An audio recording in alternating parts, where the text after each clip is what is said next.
Ever wondered what it was like to be a child star during the golden age of Hollywood? We hear about the horrors adult stars go through, but what about the young and vulnerable acts? Here are the dark histories of Hollywood's golden stars. Number 7. Jackie Coogan. He certainly wasn't the first child performer ever. Still, Jackie Coogan is often credited with birthing the idea of a child star. At just 18 months old, he made his uncredited debut in the 1916 film Skinner's Baby.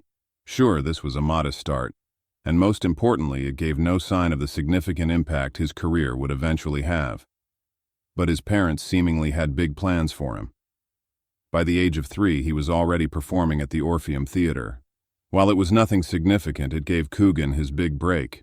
During one of his performances, Charlie Chaplin discovers him. He was given a small role in the film A Day's Pleasure, but it was a subsequent role that made him a worldwide sensation. This was the role in Charlie Chaplin's 1921 film The Kid. Remember, Coogan was just 7 years old, but his presence in the film is arguably the reason why it was widely regarded as Chaplin's most personal and emotionally resonant work. We mean his ability to effortlessly imitate Chaplin proved that he was born to play the role. Remember when we said his parents had big plans for him? Yeah, Coogan was no stranger to the stage. So let's back up a bit to really understand his rise to fame and the subsequent problems he would face. The young star was born into a theatrical family, with a vaudeville-performing father and an actress-dancer mother. After his uncredited film debut, he performed in theaters and began touring with his parents. It was during one of these shows that Chaplin discovered him. At the time, Chaplin had already conceptualized The Kid, but as the story goes, he tested the waters by casting Coogan in a small part in A Day's Pleasure. Coogan did well, so it was a no-brainer to hand him the bigger role. In The Kid, Coogan nearly outshone Chaplin with his perfect timing, expressive eyes, and unique mix of streetwise attitude and natural charm. Coogan became a household name. His name and image were everywhere. From dolls to stationery, even peanut butter, the cute Coogan face was right there. Notably, the film was a worldwide success, but this early triumph was almost marred by Coogan's parents' complaints that they received none of the box office earnings. Sadly, this was the earliest sign of troubles to come. Reports indicate that Chaplin didn't think highly of Mrs. Coogan. While he found her a little too outspoken and pushy, he reportedly offered Jackie's father a high-paying job at the First National Studio. Fresh off the success of The Kid, Jackie quickly starred in several more films, including Peck's Bad Boy, Oliver Twist, Little Robinson Crusoe, and The Rag Man, solidifying his rising fame. At this time, other child stars began to pop up, but despite their presence, Jackie captivated magazines and audiences alike. The studios loved him for it, as they promoted him through countless interviews and photo shoots. At one of the earliest examples of celebrity philanthropy, Jackie led a children's crusade for Near East relief in 1924. His participation urged American children to support a $1 million shipment of food for orphans in the Near East. Archival footage even shows Jackie's visit to Detroit, where he even took a carriage ride with an elephant named Sheba. In collaboration with the NER, Jackie embarked on an extensive European tour with his parents, celebrated his 10th birthday in Geneva, met with presidents and the Pope. This just paints a picture of how big Coogan was. Remember, this was long before social media, so worldwide fame was not easy. Interestingly, Coogan stayed humble through all of it. According to The Guardian, he remained, quote, simple and unaffected, just like 100 other nice little boys who have not had the misfortune to be screen stars of world renown. Despite his young age, Jackie was earning millions. When counting Hollywood's highest-paid actors, Coogan was going to be up there. Let's consider his MGM deal.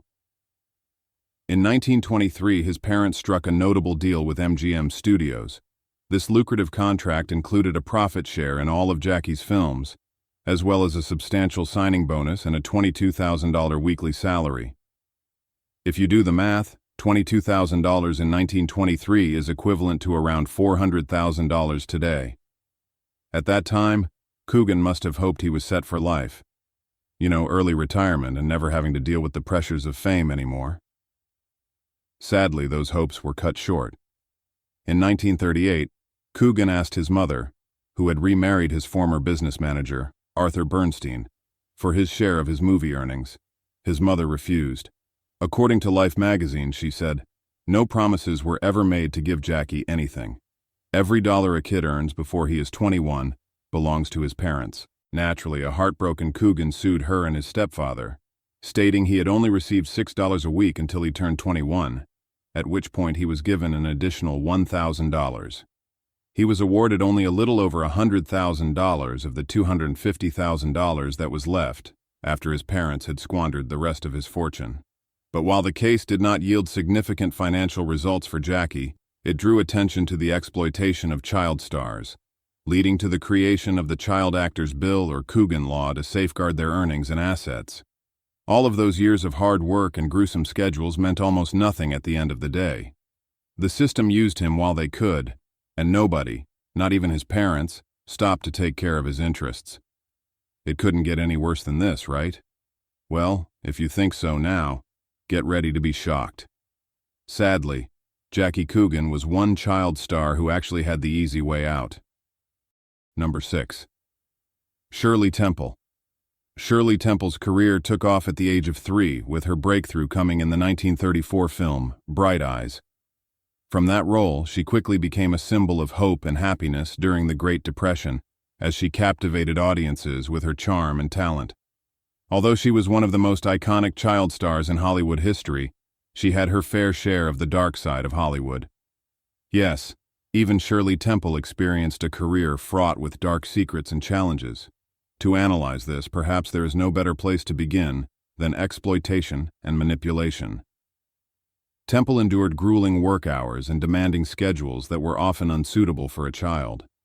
The pressure to maintain her public persona was immense. Too much for any child to handle, really. And when she could not keep up, the studio had an evil strategy that kept kids in line. Ever heard of the phenomenon of the Hollywood black box? If you don't, count yourself as one of the lucky ones. Working overtime certainly had detrimental effects on the physical and mental well-being of child stars. But since the higher-ups did not care, that is where the black box comes in. It has been reported that some directors had a 6-foot soundproof black box that contained a block of ice. When kept inside, the child would have to stand alone in the cold, humid air, or even worse, sit on the block of ice when they got tired of standing. Imagine using this as a means to threaten and eventually punish child actors who were, let's just say, being a child star is stressful enough, but having to face such treatment because you were physically tired of working was beyond cruel. Don't even get us started on the pressures that came with the fame. Temple's life was under constant public scrutiny. This did not just affect her personal development, it also caused psychological stress. Sadly, that wasn't the only harsh reality she endured. Wondering what could be worse. Well, as she grew older, she fell victim to the most inappropriate behavior. And these instances notably came from much older industry professionals. As tragic as this sounds, it exposed her to the harsh realities of Hollywood at a very young age. In her autobiography, she recounted one particular event that took place sometime in 1940. During a meeting, an unnamed MGM producer had exposed himself to her. She was only 12 years old. He was certainly not the only one, and it only got worse when she entered her teenage years. Now, we know we implied that the Coogan Law made room for better financial management of child stars, but the truth is, that was just the first step in the right direction. The battle against the mismanagement of funds of child stars was far from over, and Shirley Temple fell prey to a similar financial mismanagement. Just like Jackie Coogan, Temple's earnings were largely controlled by her parents and the studios. Although her father managed her finances, a significant portion of her wealth was depleted by the time she reached adulthood. If anything, this just goes to prove that the studio system did not care much for the overall well-being of its brightest stars. But that's only half of it. Ever stop to ponder on the psychological impact this had on the kids? Shirley Temple, for one, reportedly spoke on the loss of her childhood. From the endless hours on set to the constant rehearsals, you can see how the intense focus on her career must have led to the loss of a normal childhood. It is also possible that her early exposure to adult responsibilities and public scrutiny impacted her personal development and well-being. All this trouble only to eventually face the dreaded problem that most child actors fail to overcome, the transition to adulthood. Like many child stars, Temple struggled with transitioning to adult roles. This shift led to career stagnation and identity crises. Despite the hardships of her early stardom, Temple successfully transitioned to a career in diplomacy and public service. As the United States ambassador to Ghana and Czechoslovakia, she maintained her status as a beloved public figure. In spite of the initial setbacks, no one can deny her legacy. Despite the dark aspects of her career, Shirley Temple remains a symbol of talent and resilience. Her story will forever remain a reminder of the complexities and potential exploitation inherent in the entertainment industry. Now, some reports would tell you that Temple's experiences contributed to increased awareness and subsequent reforms in how child actors are treated in the industry. We are sure they would be referring to areas like better financial protections and more appropriate working conditions, but as you are about to see, this was not the case. Our next child is yet another child star whose tears were worth big money to the studios. Number 5. Jackie Cooper. Different generations remember Jackie Cooper for different phases of his career. The first was when he was the beloved star of Our Gang, The Bowery, Treasure Island, and a couple of other classic films. To the next, he was the clean-cut leading man of the 1950s and 60s TV series The People's Choice and Hennessy. And to the third, he was an outstanding Emmy-winning TV director of projects like Izzy and Mo. Better yet, he is often remembered as a supporting actor, perfectly portraying roles like newspaper editor Perry White in the 3 Superman movies. No matter what phase you know him for, one thing cannot be taken away from Jackie Cooper. He remains one of the most successful child stars from the Golden Age. By age 9 in 1931, he was earning $1,300 a week. Most impressively, he received an Academy Award nomination for Best Actor for Skippy. This was no easy feat, and it solidified his position as a star, even at that incredibly young age. Sadly, there is a dark story behind his success, a dark story that seemingly led to his eventual decline. If his autobiography is any indicator, then surely he was a troubled youth. Even before venturing into Hollywood, his first heartbreak would come from his own father. As the story goes, when he was only 2 years old, Jackie's father had stepped out to buy cigarettes and never returned home to his family. Imagine having sexual relations with an unnamed 20-year-old neighbor when he was just 13. By 17, he was reportedly the young lover of Joan Crawford. If he had kept this up, it would have been quite understandable that he had already been divorced twice at the age of 31. To top it all off, everyone already considered him a Hollywood has-been by the start of his 30s. All this could be traced to his traumatic and bitter childhood, and a huge chunk of that trauma comes from his time in Hollywood. Just like other child stars before him, he faced intense pressure and exploitation from the studio bosses. Top of the list would be the intense work schedule. As a child star, Cooper faced rigorous filming schedules and intense pressure to perform. At this point, you must know that this was typical for child actors in the golden age of Hollywood. But Cooper would face far worse, an emotional manipulation that was out of this world. To elicit genuine emotional reactions on screen, directors often employed harsh tactics. One notable instance occurred during the filming of the 1931 film Skippy. There was this particular scene that demanded extreme emotions and tears from Cooper. Yes, he was quite talented for his age, but for some reason, the tears would not come. As the story goes, director Norman Tarog, who was also Cooper's stepfather, threatened to kill Cooper's dog to make him cry for a scene. When that did not work, the dog was taken outside. By the time Cooper heard the gunshot, the tears flowed down his cheeks naturally. He channeled this pain into the scene, and the directors had their perfect moment caught on camera. But it was all a lie. The dog was well and kicking, but Cooper had realized that he had signed up for more than he could handle. When his dog was returned to him unharmed, he was so hysterical that it took a doctor administering a sedative to him later in the day. Do you think he had anyone to run to at that point? His stepfather was the director, and some accounts even confirm that his grandmother was the brain behind the particular incident. To give you an idea of how traumatizing and how long the effects lingered, one biography of Jackie Cooper is titled, "Please Don't Shoot My Dog." Sadly, there was more where that came from. The Skippy movie was so successful that the studio was convinced that it was the tears that endeared the audience the most. Tears or not, it was so successful that it was even nominated for an Academy Award as Best Picture. Interestingly, it immediately spawned a sequel titled Suki. When we say immediately, we are talking about a sequel that was released within the same year. Nobody cared to check in with him. He was given a paycheck. Better yet, his family received it on his behalf, and that was the end of it. From that point, Cooper was mostly hired for roles where crying was inevitable. Between 1931 to 1937, Cooper starred in 21 films. He wasn't just a character, he was the main piece and center attraction of those movies. As you can imagine, the dog trick wasn't going to keep working, so they came up with more creative ways to get him to tears. Sometimes they would threaten to give his position to a younger boy who deserved it more, and other times they would tell him how disappointing he was to his family and his fans. He was reportedly working 11-hour days, which meant he had very little time for school. It was so bad that he could barely write or read at the age of 10. The end result? A very expected loss of normalcy. Cooper's early fame deprived him of a normal childhood. He was thrust into an adult world, dealing with responsibilities and stresses that were inappropriate for his age. At some point, the tears got boring. People loved him but were just over the constant crying. The studios knew it was time for another persona. Let's take it back to the 1931 film, The Champ. In this film, Cooper portrayed the role of the young son of an alcoholic and former worldwide champion boxer.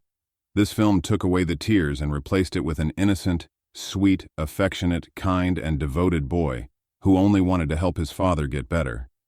This movie was so successful that the studios knew they had created yet another working formula.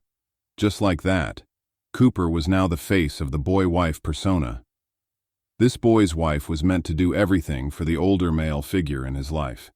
He would take care of him like a wife would. This meant undressing him, keeping him clean, and doing whatever chores were needed. It also meant keeping him from drinking or any other life-threatening habits. Subsequent films like The Bowery, O'Shaughnessy's Boy tried to recreate this magic by maintaining the trope and only switching up Cooper's character motivations.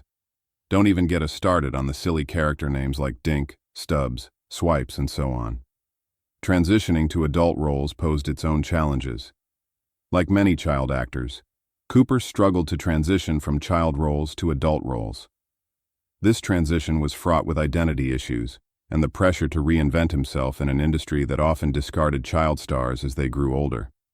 Despite these difficulties, Cooper managed to transition into a successful career as an adult actor and director, a move that eventually showcased his resilience and talent. Thankfully, he made it to the other side, but countless other child stars were not so lucky. Number 4. Deanna Durbin. Just like the others, Durbin's rise to fame was marked by emotional and psychological challenges that reflected the darker side of childhood stardom in early Hollywood. For this peek into the life and career of the seemingly forgotten movie star, we will explore some excerpts from a recently published biography by William Harper.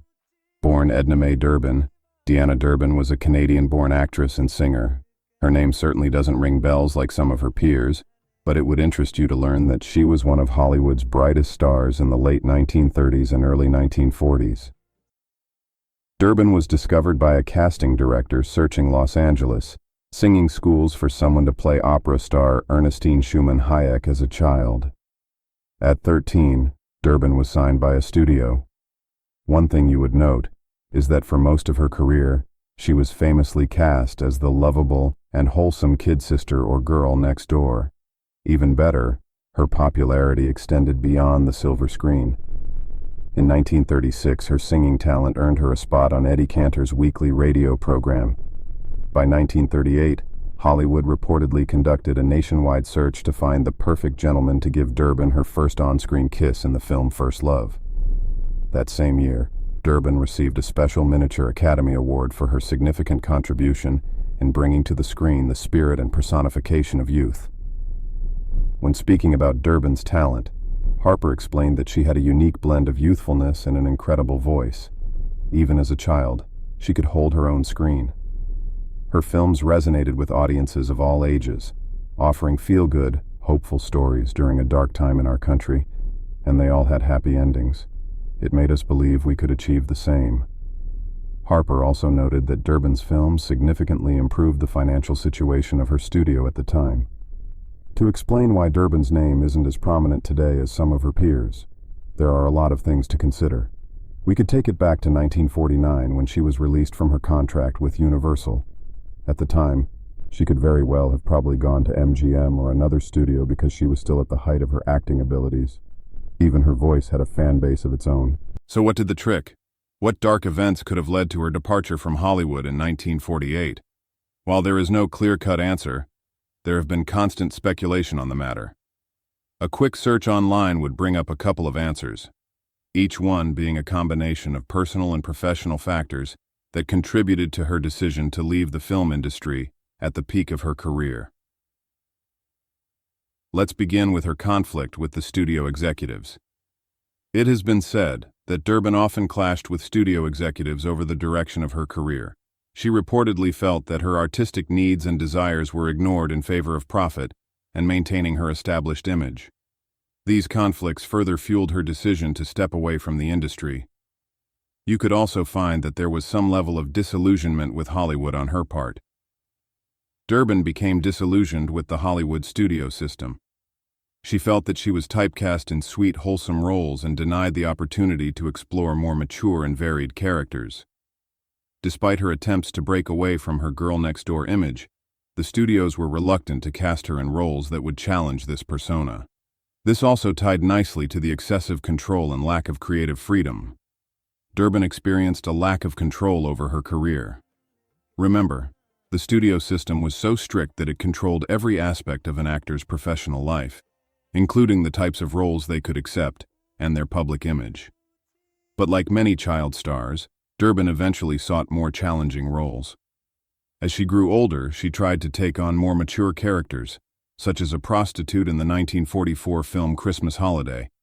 Critics, however, were not receptive to her transition to adult roles, leading to Durbin's frustration with the part she was offered. Even when the camera stopped rolling, Durbin couldn't shed her good girl image. Imagine trying to get out of a terrible first marriage, and all everyone was saying was that she should never get divorced.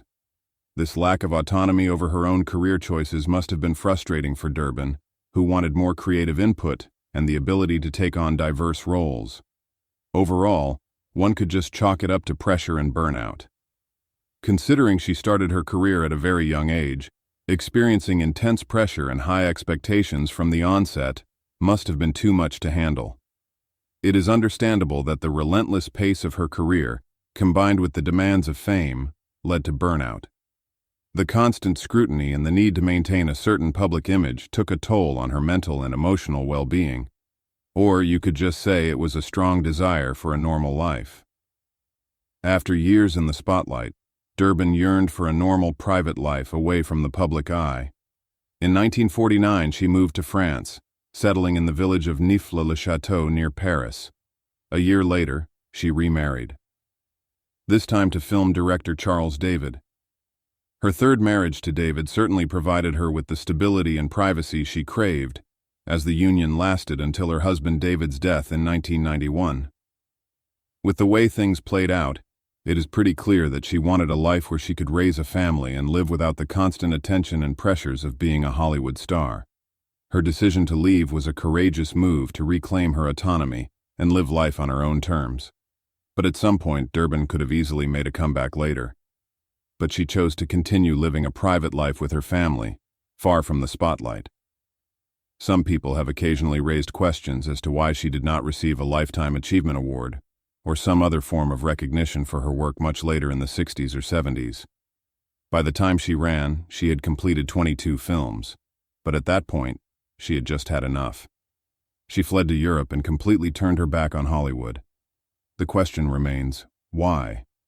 Why would a young girl at the height of her career make a drastic turn and opt for a simple life? Number 3. Judy Garland. When talking about child stars whose time in Hollywood was marked by a series of inhumane treatments that left lasting impacts on their mental and physical health, Judy Garland is one name that simply cannot be left out. Born Judy Frances Gumm on June 10, 1922. Judy Garland was an amazing singer and iconic actor. She is renowned for her role in The Wizard of Oz, but she was much more than that. She transcended the image of the girl next door to become a Hollywood star and icon. But just as she was one of the brightest, she has also been considered as one of the most tragic stars of Hollywood's golden era. People did not know it then, but behind the glitz and glamour of her public persona, there was a much darker reality. The beginning of her tragic story can be traced to the very start of her career. At just 13 years old, Judy's remarkable talent caught the attention of Louis B. Mayer, the co-founder of MGM Studios. He first cited her during a performance at the vaudeville circuit. Mayer recognized her potential and was determined to mold her into a star. It is even said that he prioritized her vocal prowess over her acting abilities. But as she grew older, her body started to change. The golden age of Hollywood was a time when perfection was the ultimate goal. The entire era was characterized by extreme practices and stringent beauty standards, so much so that fame automatically brought on the pressure to maintain a certain physique. Sadly, it is just a downward spiral from here. Since the film industry placed a high premium on physical appearance, old Hollywood was known for its endorsement of extreme dieting and fad diets. As such, actors and actresses often followed drastic regimens to achieve and maintain their weight and figure. Unfortunately, child stars like Judy Garland were not immune to this. Her weight suddenly became a concern for the studio. As you can imagine, this sparked rumors of drastic diet restrictions, and if these rumors were true, then it could be the reason why she was plunged into a life of depression and dependence on drugs. Now let's get down to what these vile rumors were. The rumors suggest that Judy faced relentless bullying from the studio. She would often be hit with derogatory remarks like "fat little pig with pigtails." Each derogatory remark is more humiliating and haunting than the last.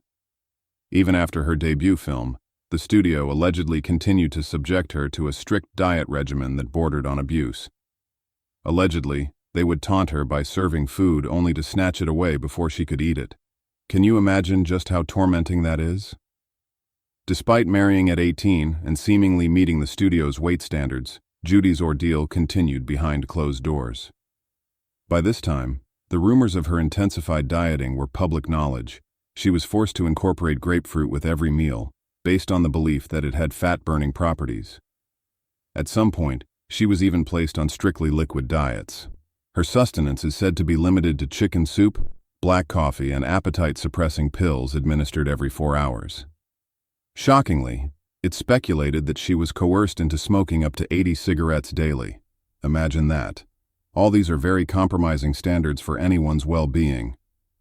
Top that off with intense physical training or hours of dance practice, the whole thing was a menace. Regrettably, these challenges exacted a heavy toll on her.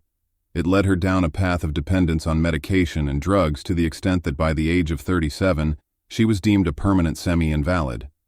While some attribute her condition to other factors, rumors and speculation often point to her involvement with the studio. Sadly, it was worse than just a strict diet. There is also the undeniable fact that Judy Garland was subjected to grueling work schedules from a young age.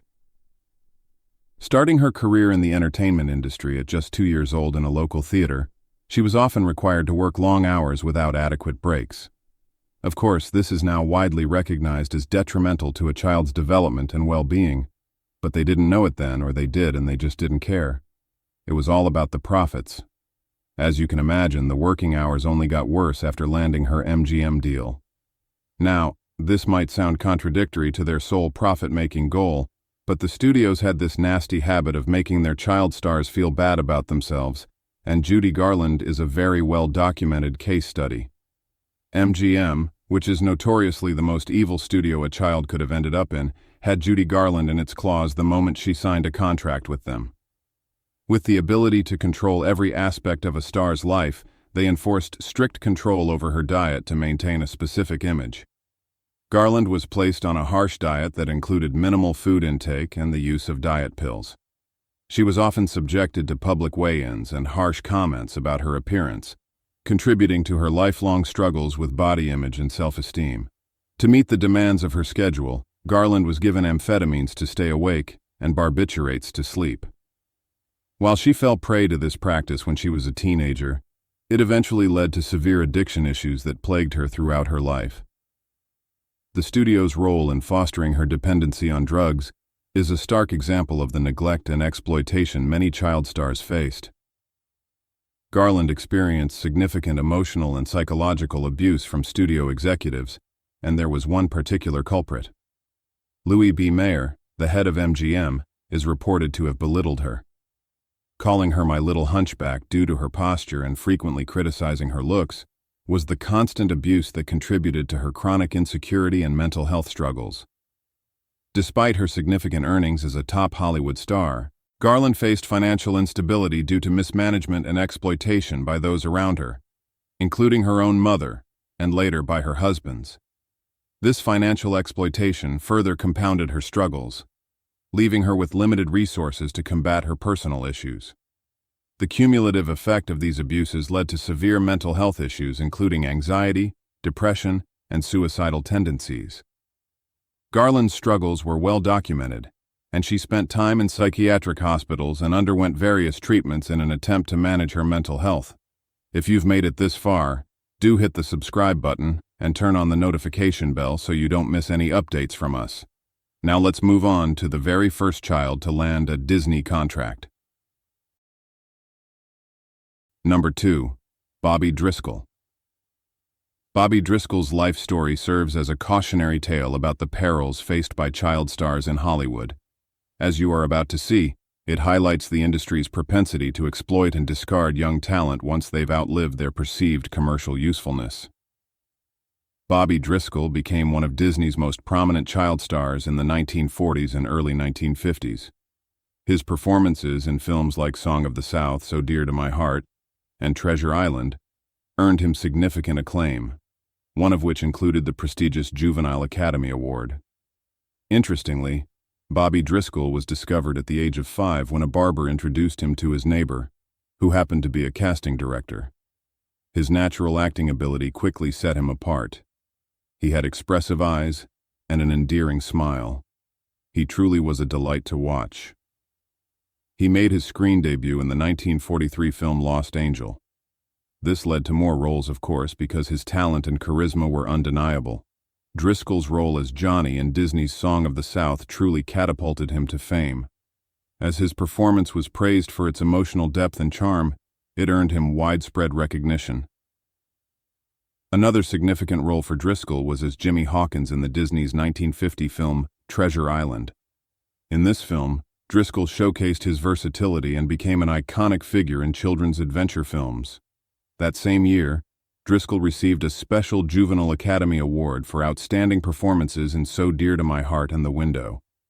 This not only reflected the industry's acknowledgement of his exceptional talent, but also went to show just how popular he was. Driscoll was adored by audiences for his wholesome, relatable, and heartwarming performances, and his ability to convey a wide range of emotions endeared him to both children and adults.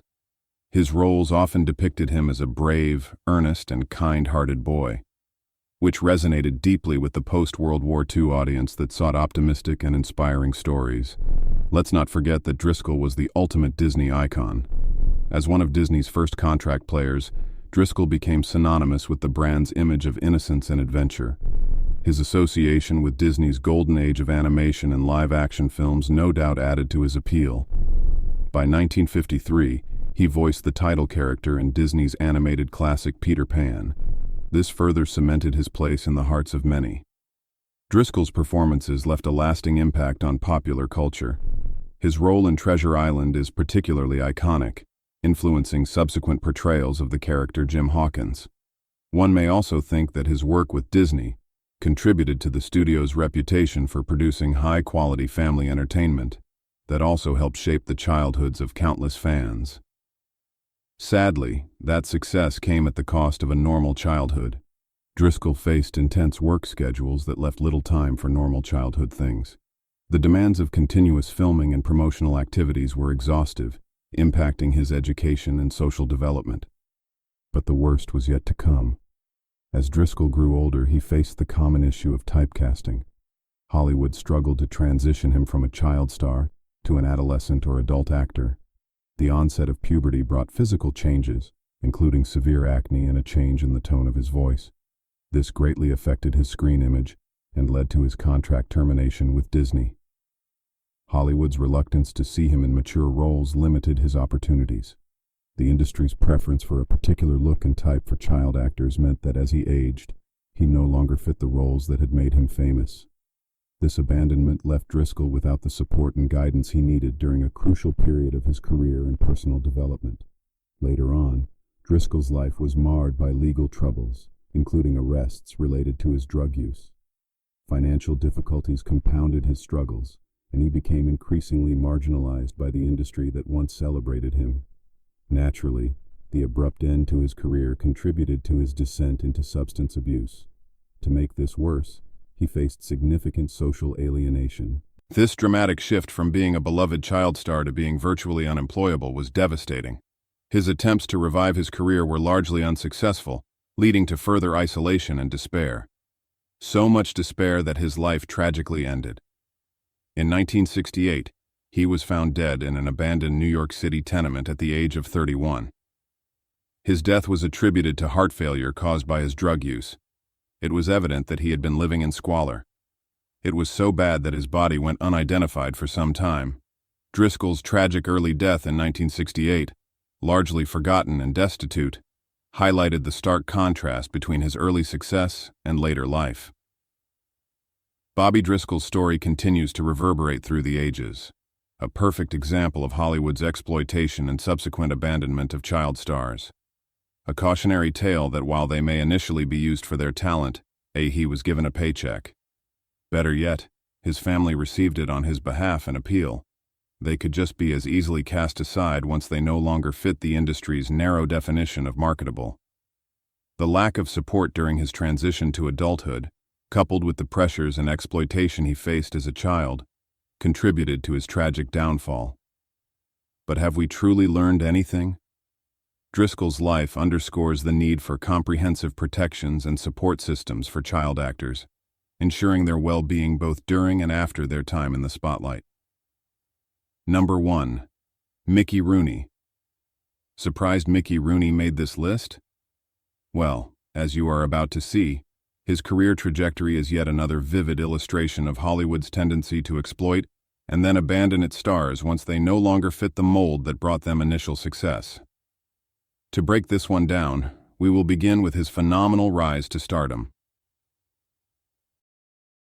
Mickey Rooney started performing at a very young age.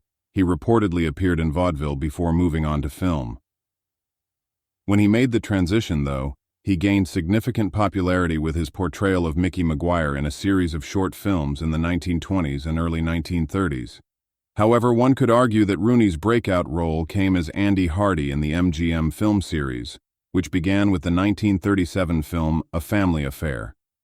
His character's wholesome and all-American appeal resonated with Depression-era audiences, making Rooney one of the top box office draws.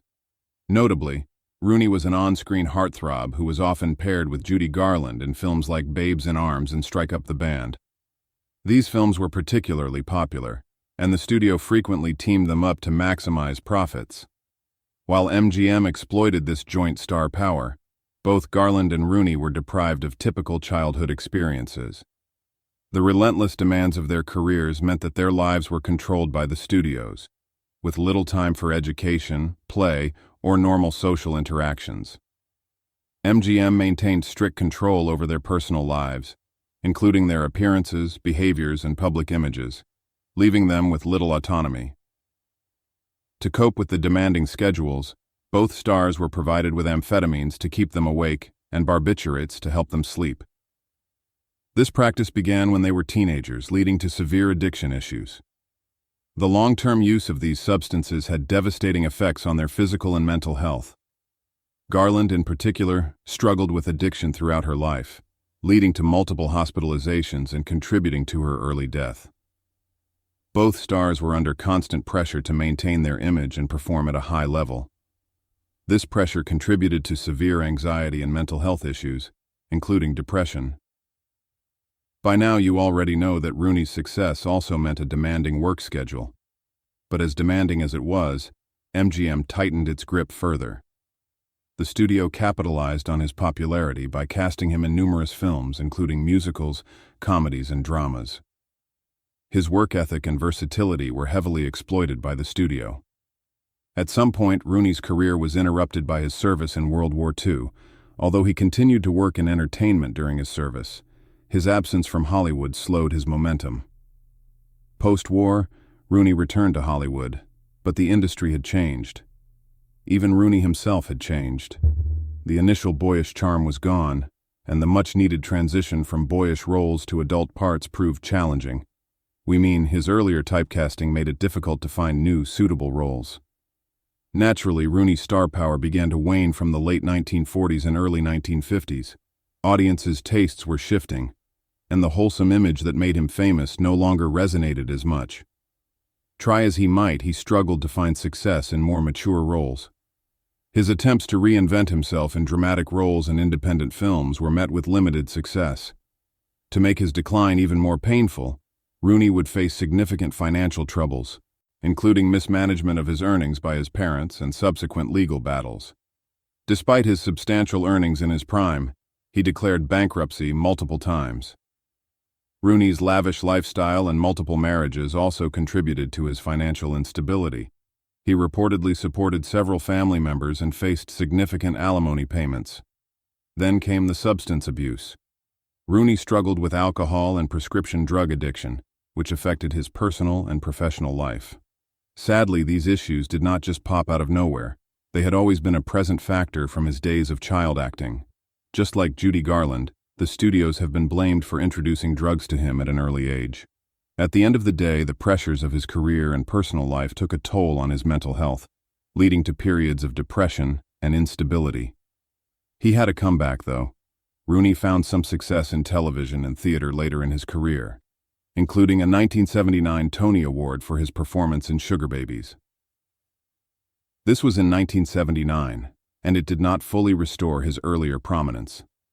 He continued to work in smaller character roles in films and television, often relying on nostalgia for his earlier fame. Despite his contributions to Hollywood, Rooney received limited support from the industry in his later years.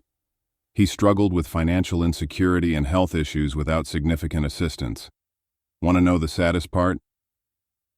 These child stars are just a few tragic examples of the dark side of Hollywood's golden age. The exploitation, abuse, and neglect they each endured highlight the urgent need for better protection and advocacy for child performers. Their stories are a poignant reminder of the importance of safeguarding the rights and well-being of all children in the entertainment industry. So, what do you think? Do share your thoughts in the comments. If you enjoyed this video, don't forget to hit the like button. You also can't miss the next video on your screen.